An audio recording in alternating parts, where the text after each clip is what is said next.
आदरणीय मुख्यमंत्री जी, सादर प्रणाम।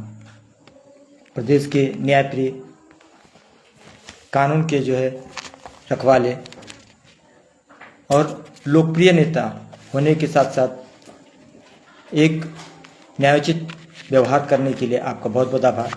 मैं दीप नारायण सिंह, शिक्षा मित्र, आपसे रूबरू होना चाहता हूं। मैं एक शिक्षा मित्र हूं और मेरे जो भी वार्तालाप आपसे चल रही है आपको सूचना दिया जा रहा है, इससे मेरे शिक्षा मित्र भाई बहनों का कोई संबंध नहीं है। जो भी कार्रवाई होगी मेरे खिलाफ होगी, इसका स्वयं मैं जिम्मेदार हूँगा, ना कि मेरे शिक्षा मित्र भाई बहन। महोदय, शिक्षा मित्र का समायोजन 19 सितंबर 2015 को हाई कोर्ट इलाहाबाद द्वारा निरस्त कर दिया गया। साथ ही 25 जुलाई 2017 को सुप्रीम कोर्ट के द्वारा इस कोर्ट के आदेश को सस्टेंड किया गया और पुनः लागू कर दिया गया कि शिक्षा मित्र पढ़ाने योग्य नहीं है। महोदय, जो सुप्रीम कोर्ट ने शिक्षा मित्रों को अयोग्य घोषित किया, तो आपने उन्हें पुनः शिक्षा मित्र के पद पर पुनः नियुक्त कर पढ़ाने के लिए बाध्य किया। पहली गलती हमारी यह रही कि हम कोर्ट के आदेश की उल्लंघना करते रहे। श्रीमान, पिछले 8 सालों से 2017 से लेकर के अब तक 26 जुलाई 2017 से लेकर अब तक आपने मुझसे कोर्ट की अवहेलना कराई है, जो कि अब मेरे पास इसको करने के लिए क्षमता नहीं बची है। मैं आपके आदेश का सम्मान करता हूं। आपने कहा कि शिक्षा मित्र अयोग्य हैं। आपने वही कहा जो कोर्ट ने कहलाया, या कोर्ट ने वही कहा जो आप और आपके वकील, सरकारी वकीलों ने कहलाया था। मुझे कोई आपत्ति नहीं हुई कि मैं अयोग्य हूं या नहीं हूं, लेकिन श्रीमान, एक सोचने वाली बात है कि एक व्यक्ति जो 40,000 पाता था, वही डिग्री है BA BTC पास, और उसे सरकार ने सही या गलत तरीके से नियुक्त किया, तो वह अयोग्य हो गया। कोर्ट ने उसे यह कह करके निकाल दिया कि वह देश के भविष्य के साथ खिलवाड़ नहीं कर सकता है। तो यह बताइए कि आपने शिक्षा मित्रों को किस आधार पे पुनः प्राथमिक शिक्षक में उन्हें रखा? क्या शिक्षा मित्र 40,000 से 10,000 पाने के बाद योग्य हो गए? क्या शिक्षा मित्रों ने वह बाकी योग्यता हासिल कर ली जो कोर्ट चाहता था?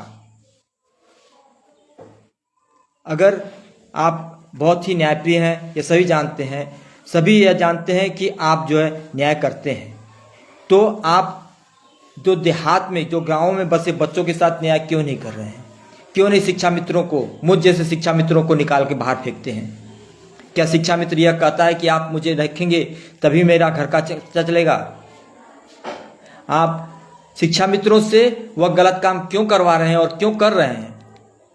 जो यह सरकार कहती है कि हम गलत न करते हैं, न करने देते हैं, तो क्या यह गलत नहीं है कि एक अयोग्य व्यक्ति को पुनः उसी पद पे समायोजित करके शिक्षा मित्र के पद पर पुनः स्थापित किया और उनसे वह पढ़ाने के लिए कह रहे हैं, जिसे कोर्ट कहता है कि यह अयोग्य हैं, देश के भविष्य के साथ खिलवाड़ हम नहीं करना चाहते हैं? क्या आप ये देश के भविष्य के साथ खिलवाड़ नहीं कर रहे हैं? महोदय, एक बात मैं आपसे जरूर कहना चाहूँगा कि जब योग्यता की बात आती है तो योग्यता 2 प्रकार से हो सकती है, एक क्वालिटी होती है या क्वांटिटी। आप किस योग्यता को मानते हैं? क्या क्वालिटी चाहिए आपको या क्वांटिटी? संख्या में भी क्वालिटी की जगह क्वांटिटी चाहिए कि बहुत से लोग होंगे तो योग्य हो जाएंगे, या फिर हमारी डिग्रियां चाहती थी आपको कि हम पढ़ाने योग्य हैं या नहीं हैं? मैंने 18 सितंबर 2024 को सूचना अपने STI, अपने हेडमास्टर के माध्यम से BSS तक को यह खबर भिजवा दी कि मैं विद्यालय प्रतिदिन आऊँगा, लेकिन कोर्ट का सम्मान करते हुए, अपने प्रदेश के मुखिया का सम्मान करते हुए मैं विद्यालय के कक्ष शिक्षण से दूर रहूँगा। लेकिन आज 8 महीने होने को आए, लेकिन न BEO महोदया, न BSA, न हेडमास्टर, न कोई सहायक अध्यापक ये पूछने का हिम्मत जुटा पाया, और न ही यह कहा कि आखिर ऐसा क्यों हो रहा है। मैंने स्पष्ट कहा है कि मैं कोर्ट के आदेश के अधीन हूं और आप चाहते हैं कि मैं पढ़ाऊं, तो आपको एक काम करना पड़ेगा। मैं आपके आदेश का पालन कर रहा हूं, विद्यालय आ रहा हूं और जा रहा हूं। आप अगर चाहते हैं कि मैं विद्यालय पे कक्षा का शिक्षण करूं, तो आपको कोर्ट के आदेश का उल्लंघन करना होगा, जो कि सर्वोपरि होना चाहिए। तभी मैं कोर्ट के आदेश का उल्लंघन करके आपके आदेश की आज्ञा का पालन करते हुए पुनः क्लास में जाकर के शिक्षण कार्य करने के लिए बाध्य होऊंगा। अन्यथा की स्थिति में मैं दीपनारायण सिंह किसी भी तरह से कक्षा का शिक्षण में प्रतिभाग नहीं करूंगा।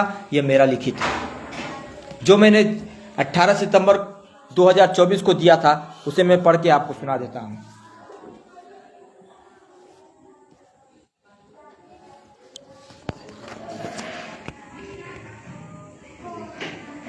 ये जो है देख लीजिए कि मैं दीपनारायण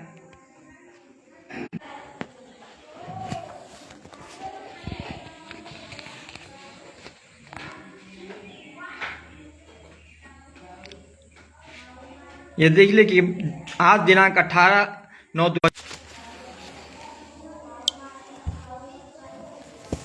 श्रीमान, जो तथ्य कुछ आपके पास जो नहीं पहुंच पाए, उसमें से एक है कि जो है शिक्षा मित्रों का समायोजन निरस्त क्यों हुआ। सभी ये कहते हैं कि जो है सपा सरकार, बसपा सरकार ने गलत तरीके से हमको जो है नियुक्ति दी थी। ठीक है, यह मान्य है कि सपा सरकार, बसपा सरकार ने हमारी गलत तरीके से नियुक्ति किया, कोर्ट ने हमें अयोग्य करार दिया। तो क्या यह आपकी नैतिक जिम्मेदारी नहीं थी कि जो अयोग्य हैं उसे योग्यतापूर्ण बनाएं, उसे योग्य बना करके पुनः शिक्षा के मुख्य धारा में लाने का प्रयास करें। पिछले 8 सालों से आपने किया क्या?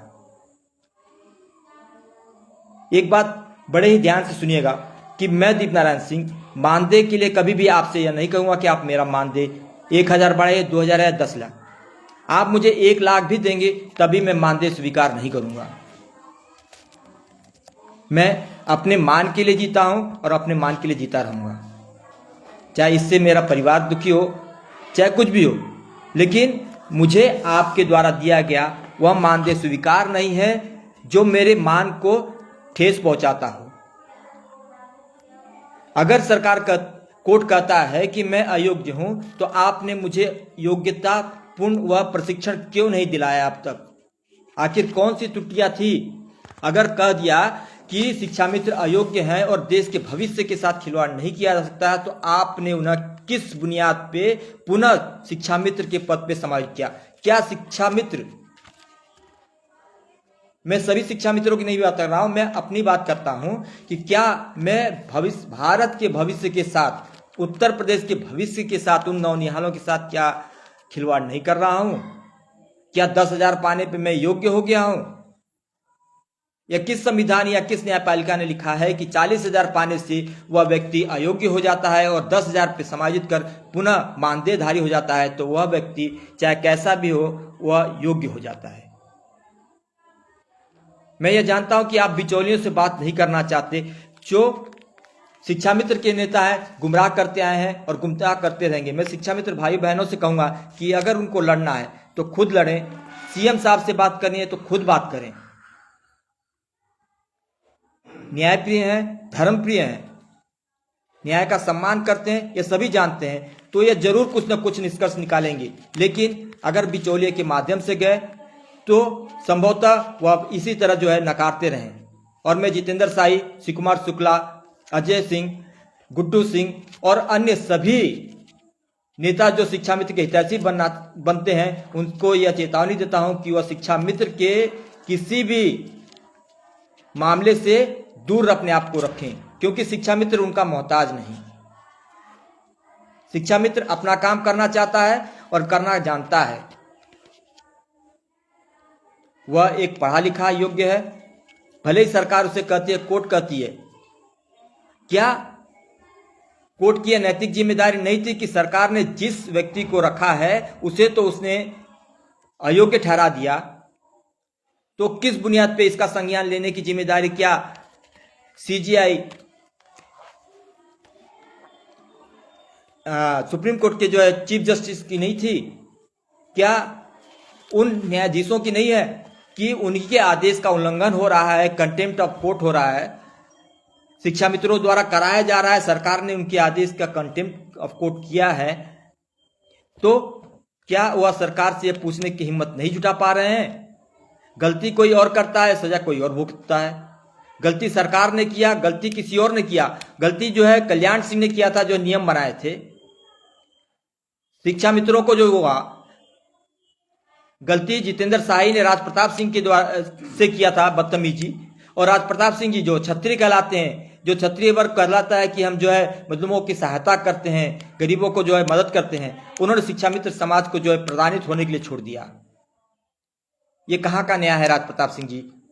आप सचिव थे, आपने कहा, बहुत उचित कहा था, लेकिन जो जितनी जानकारी रखता है उसी के माध्यम से करता है, जितनी दिमाग रहेगा उतना काम करेगा। जितेंद्र शाही जो बददिमाग, जो बदजुबान थे, उन्होंने आपसे बदतमीजी की, आप ही के बदसलूकी कर कुछ गलत शब्द कहे, और आपने जो कहा कि 10,000 से 10,001 रुपया कोई नहीं कर पाएगा, तो वाकई आज 8 साल को होने के हो गए हैं, लेकिन आज तक कोई 1 रुपया बढ़ा नहीं पाया।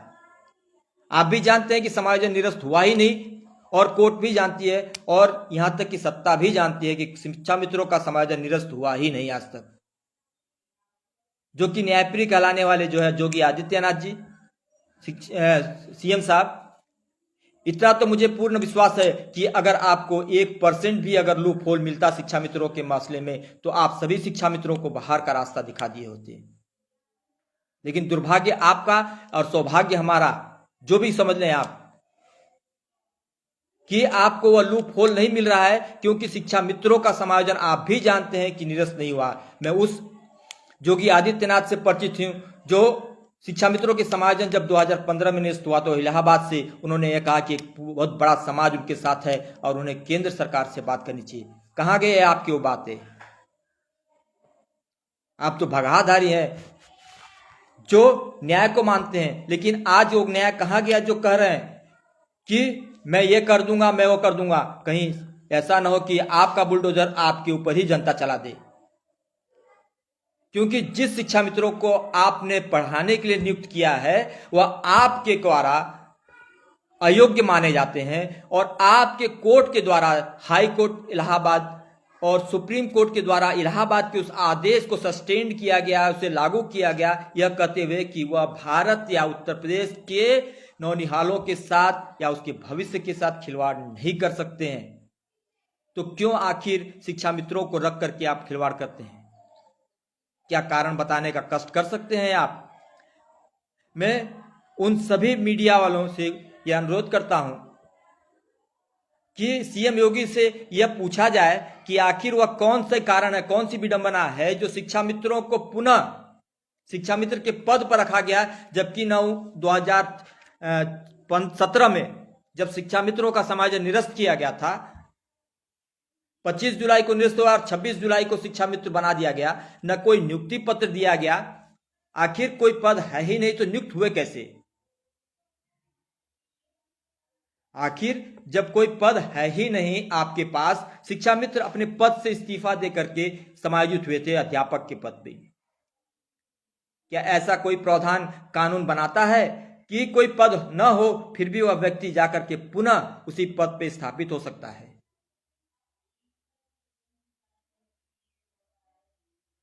मैं नवनियुक्त सीजीआई महोदय से निवेदन करना चाहता हूं कि यह शिक्षा मित्रों का प्रकरण जो पिछले कई सालों से चला आ रहा है, शिक्षा मित्र मानदेय मांगते हैं, शिक्षा मित्र की वास्तविक स्थिति क्या है वह स्पष्ट करने का कष्ट करें। संज्ञान लेते हुए सरकार से वह सवाल पूछ सकते हैं कि आखिर जिन लोगों को मैंने निरस्त किया था, जिन लोगों को अयोग्य ठहराया गया, और आप ही ने कहा, आपके सरकारी वकीलों ने कहा, बीटीसी बीएड वालों ने कहा, और हमारे जो है 15 करोड़ के जज साहब ने घूस लेकर के बीटीसी और बीएड वालों से जो है टीवाई चंद्रचूड़ जी, जसवंत वर्मा जी और दिलीप जी, इन्होंने जो है घूस की और मांग की, जिसे पूरा करते हुए बीएड और बीटीसी वाले जो है शिक्षा मित्र को बाहर निकाल करके पुनः शिक्षक बन गए। लेकिन शिक्षा मित्र जो पूर्ण योग्यता रखते हुए भी अपनी योग्यता न बता पाया, क्योंकि वह ना कोई वादी था ना प्रतिवादी था, सिर्फ सजा का भुक्तभोगी है और सजा भोग रहा है। तो क्या सीजीआई साहब, क्या है आपकी यह नैतिक जिम्मेदारी नहीं बनती है कि आप यह संज्ञान लेते हुए जो न्याय के रखवाले हैं न्याय करने का कष्ट करें? मैं दीप नारायण सिंह प्रधानमंत्री जी से भी यह भी कहना चाहूंगा और निवेदन करना चाहूंगा कि उत्तर प्रदेश सरकार से यह पूछा जाए कि आखिर शिक्षा मित्रों को किस अधिकार से और किस पद पे रखा गया है।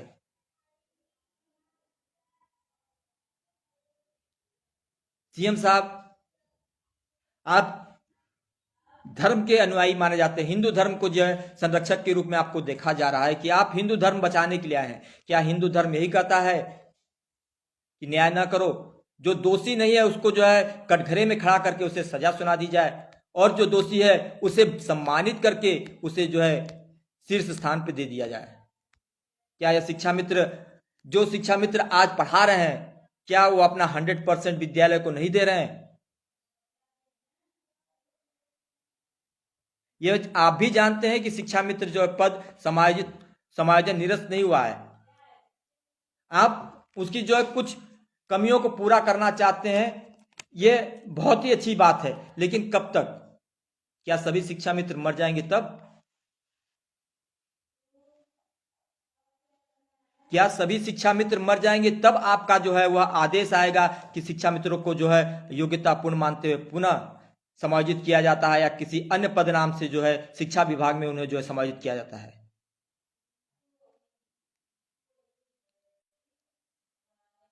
रही बात मेरी, तो मैं स्पष्ट करता हूं कि मैं न आपसे एक पैसे की भीख मांगने आऊंगा, क्योंकि मैं भीख मांगता नहीं हूं और वरदान लेता नहीं। मेरी लड़ाई है, मैं लड़ता हूं, जो सही है सही कहता हूं। अगर आप गलत है तो आपके मुंह पे कहूंगा, अगर गाली भी देना होगा तो आपके मुंह पे गाली दूंगा, आपको आपके पीठ पीछे गाली नहीं दूंगा।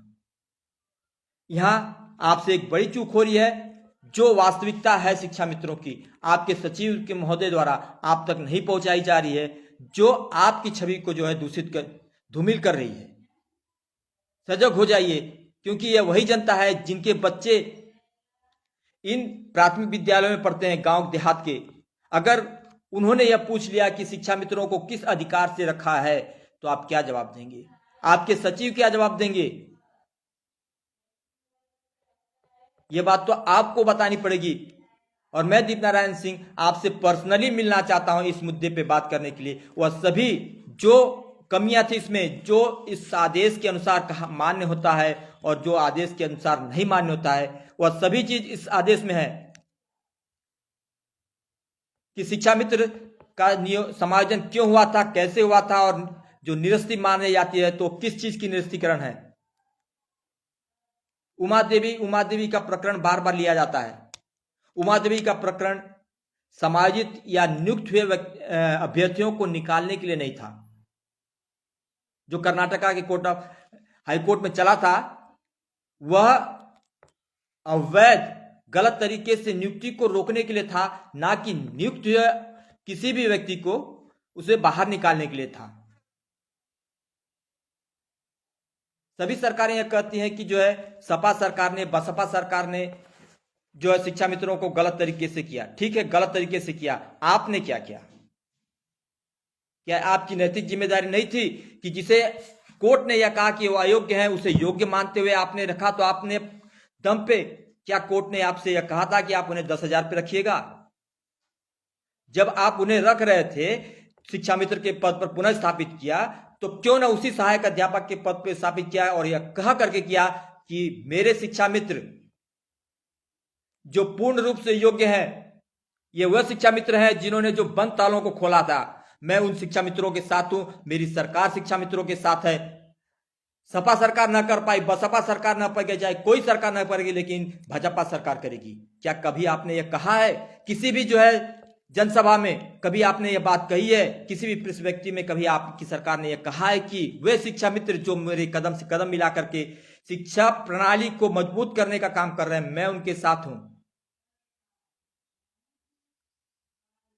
बहुत ही कष्ट होता है श्रीमान कि एक तरफ आप लोकप्रिय भी हैं, न्यायप्रिय भी हैं, और संविधान और कोर्ट का आदर भी करते हैं, और दूसरी तरफ आप उसी संविधान और कोर्ट की अवहेलना भी करते हैं और शिक्षा मित्रों से प्रतिदिन करवा रहे हैं।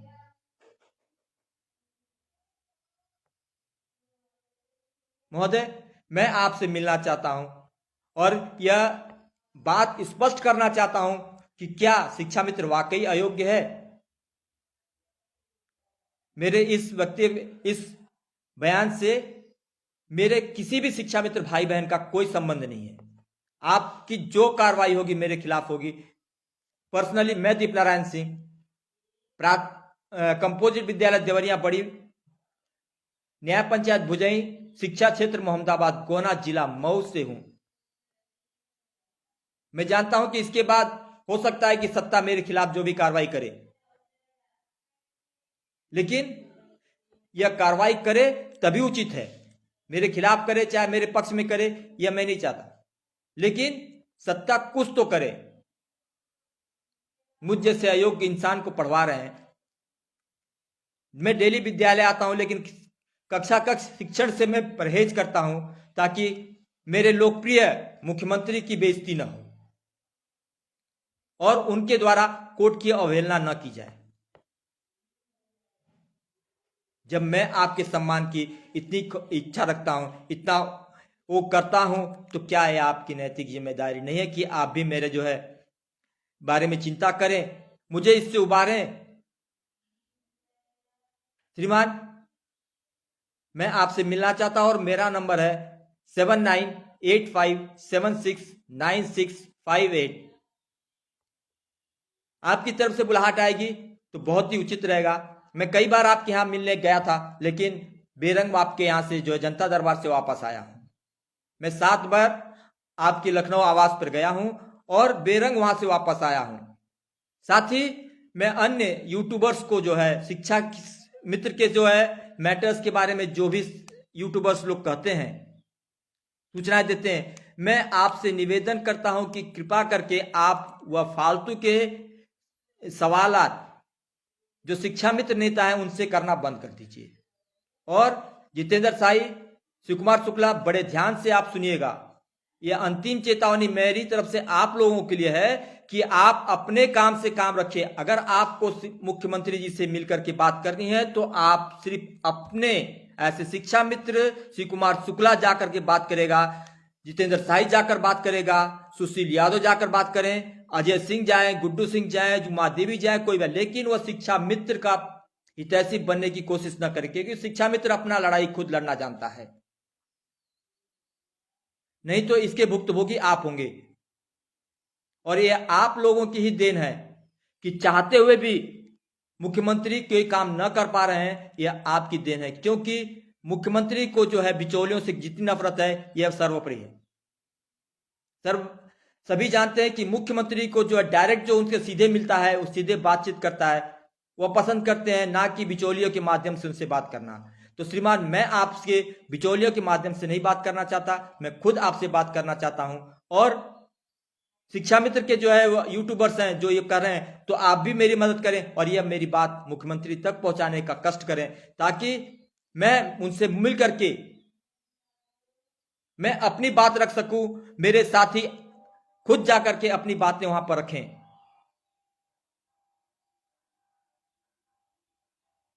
यह इस बात के साथ और इस आशा के साथ कि एक बुलावा जरूर मेरे पास मेरे इस मोबाइल नंबर पे जो है मुख्यमंत्री के सचिव के द्वारा या उनके किसी माध्यम से मुझे बुलाया जाएगा, कि ताकि मैं अपनी बातों को रख सकूं और यह स्पष्ट कर सकूं कि मैं किस तरह से योग्य हूं और किस तरह अयोग्य हूं। हम शिक्षा मित्र भाइयों में क्या योग्यता है क्या नहीं है। नहीं तो श्रीमान, वह दिन दूर नहीं कि उत्तर प्रदेश की प्राथमिक शिक्षक जो बहुत जल्द अगर जनता यह पूछना शुरू कर दी तो बंद हो जाएंगी। और आपको जो 1.25 लाख शिक्षा मित्र हैं जिनके माध्यम से आप जो शिक्षण कार्य करवा रहे हैं, वह चाह करके भी नहीं करवा पाएंगे, क्योंकि जनता अपने बच्चों को विद्यालय भेजना ही बंद कर देगी। अगर आपको जनता का सवाल देना है तो वार्ता आपको करनी होगी। शिक्षा मित्रों से डायरेक्ट करिए, कोर्ट के आदेश के अनुसार करिए। वह कमी कहाँ है जो शिक्षा मित्रों को जो अयोग्य ठहराता है, इसके बारे में सचिव महोदय से बात करिए, किसी से भी करिए, लेकिन करिए। क्योंकि एक लंबे समय से प्रताड़ित होकर के कितने ही दसों हजार शिक्षा मित्र मर गए हैं और रोज एक आध दो, मुझको आशा है कि प्रतिदिन मरते हैं। तो ऐसा ना हो श्रीमान कि हम शिक्षा मित्र तो चले जाएं और आपका प्राथमिक शिक्षक विद्यालय पे ताला लग जाए। अगर आपको घमंड है इन पूर्णकालिक शिक्षकों के द्वारा, तो बहुत बहुत बधाई हो आपको। और आपको बता दूं कि आपके पूर्णकालिक अध्यापक से कहीं योग्य जो है इंटरधारी शिक्षा मित्र हैं, जो आपके विशिष्ट और बीटीसी के जो प्रशिक्षु आते हैं उन्हें बताते हैं कि कैसे पढ़ाया जाता है और बाहर कैसे पढ़ाया जाता है और कक्षा कक्ष शिक्षण कैसे कराया जाता है।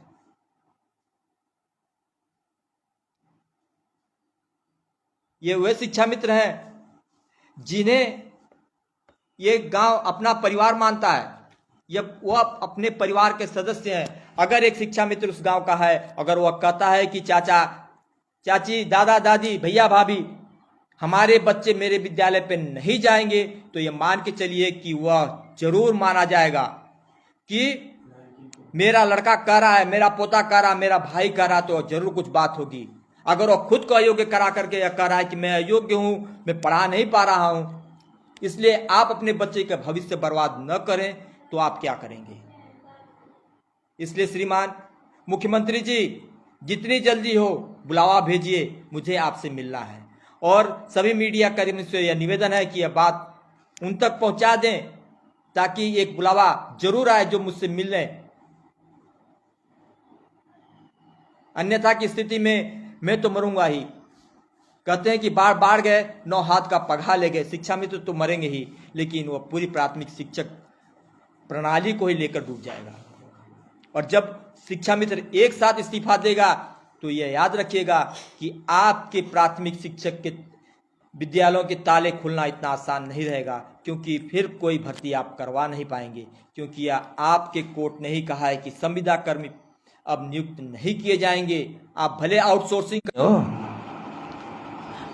आप कुछ भी करवा लीजिए, लेकिन शिक्षा मित्रों की नियुक्ति नहीं कर पाएंगे आप, और न ही कोई दूसरा शिक्षा मित्र बनने को तैयार होगा, क्योंकि वह जानता है कि आप एक बार उसे इस विद्यालय में इस नरक में लेकर आएंगे। मैं दीपनारायण सिंह एक बात और करना चाहूंगा श्रीमान, अयोग्यता का आलाप रखते हैं आप, मैं आपको खुली चुनौती देता हूं कि आप अपने यूपी के किसी आईएएस अधिकारी को नियुक्त कर दीजिए और एक शिक्षा मित्र को चुन लीजिए। एक परीक्षा हो जाए योग्यता का। मैं आपसे यह वादा करता हूं और गर्व महसूस करूंगा अपने शिक्षा मित्र भाइयों कि वह शिक्षा मित्र आपके आईएएस सचिव लोगों से अगर अच्छा नहीं करेगा तो खराब भी नहीं करेगा। आपको वह शर्मिंदगी नहीं महसूस होगी कि यह शिक्षा मित्र अयोग्य है। आपको गर्व महसूस होगा कि एक आईएएस को टक्कर देने की क्षमता एक शिक्षा मित्र, आम शिक्षा मित्र रखता है, ना कि वह नेता। मैं जितेंद्र शाही, शिव कुमार शुक्ला, गुड्डू सिंह, अभय सिंह, उमा देवी या किसी अन्य लोगों की बात नहीं कर रहा। मैं आम शिक्षा मित्रों की बात कर रहा हूं कि वह आपको शर्मिंदगी नहीं होने देगा और आपके सचिवों से खराब प्रदर्शन भी नहीं करेगा। आपको गौरवान्वित होंगे कि ये वही शिक्षा मित्र है जिन्हें कोर्ट ने मालूम नहीं किस कारण से जो है अयोग्यता करार दिया है। इसी के साथ मैं यह आशा करता हूं कि एक बार आप मिलने के लिए जरूर बुलाएंगे। मैं दीपनारायण सिंह,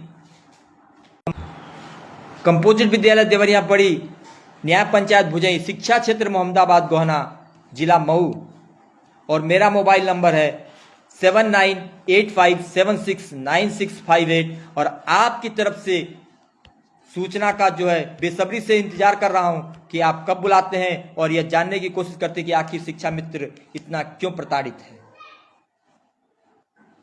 और यह आशा रखता हूं कि आप यह जानने की कोशिश करेंगे अपने सचिव के माध्यम से कि आखिर कि आप मुझे आपसे मिलने के लिए आमंत्रित जरूर करेंगे मैं दीपनारायण सिंह